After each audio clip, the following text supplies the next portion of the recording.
Hey, welcome to Q&A, where you ask your questions on faith and life, and I do my best to give a biblical perspective. Just bringing up today's question. Here we go. What do I do as a Christian when I have to do something that goes against my beliefs in the workplace, e.g. gender-affirming hormone therapy, abortion care? And that's a good question. In fact, I think it's a question that the type of question or scenario that Christians are increasingly wrestling with in the workplace, because for so long, Western culture has been sympathetic to Christian values, to Christian faith, Christian principles. It was even based upon it, but increasingly that's not the case. Increasingly, in fact, workplaces have become hostile to Christianity, to Christian faith. And so more and more Christians are struggling with a workplace environment that is at odds with their faith. Now, if this is your question, I'm not sure. Are you saying that you are required to do things that are against your faith, or are you required to do things which don't sit comfortably within your faith? So, for example, providing abortion care, I would not see that as something that Christians should avoid, because we should be caring for people who have gone through that, because we know that they're vulnerable emotionally, let alone anything else, and there's an opportunity to show non-judgmental care and unconditional love and support for them.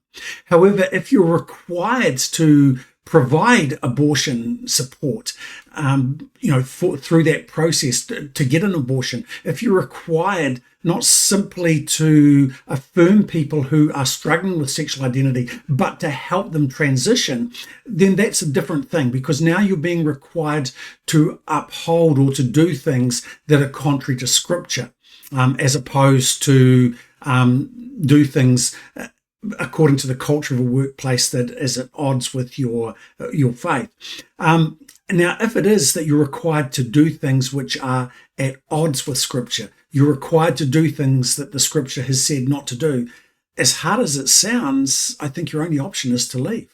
I don't think you can work in that environment, if I'm honest.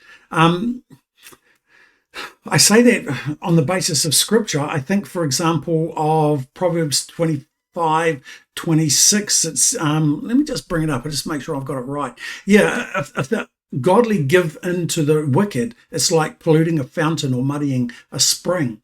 In other words, if you stay in that environment, doing those things, doing wicked things, doing things that the Scripture has said not to do, is going to corrupt the wellspring of your life. It's going to corrupt your faith. I think that's why in Acts chapter 5, verse 29, we read that we must obey God rather than any human authority.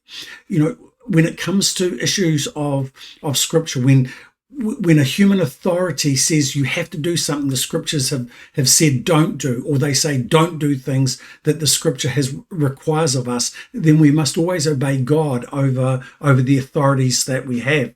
And again, I know that sounds hard and sounds harsh, but it's been the history of Christians down through the ages. In fact, if you read through the New Testament, if you read through the context of so much of what we read in the New Testament, you find it wasn't just physical persecution that Christians were subject to being martyred, to being stoned, and all those things. There was also financial persecution. They couldn't work in the places they used to. They did lose jobs. They were treated as second class, as menial. And so they weren't able to earn money the way that they once did. And there was all sorts of things that accompanied persecution, physical persecution.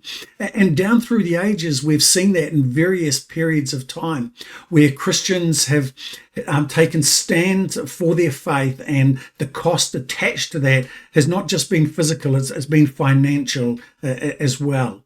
But the other side of that is that, for example, in Proverbs 14, verse 26 says, those who fear the Lord are secure, and he will be a refuge to them. In other words, that when we do trust God and place him first, even when it costs us a position, that God will look after us. And that could come in any number of forms, but we have a confidence, a hope, right through Scripture, that God will not abandon his children. And so therefore, if if you're in a workplace that's requiring of you to do evil, requiring of you to do things which are contrary to Scripture, not just offend against your conscience, but are contrary to Scripture, then you can't stay. And the promise of God is that He will look after you.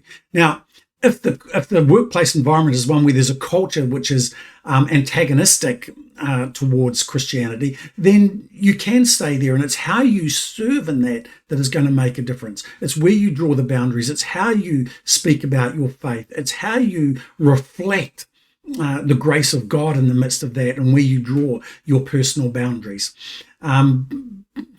And we could talk about that, but my sense is from the way you wrote the question that it's about being required to do things which are contrary to Scripture. So I'm going to finish it there. If I'm wrong, feel free to post a follow-up question or say something in the comments below.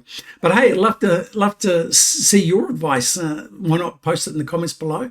But hey, as always, if you've got questions on faith and life, jump over to slido.com, use the hashtag askhamish.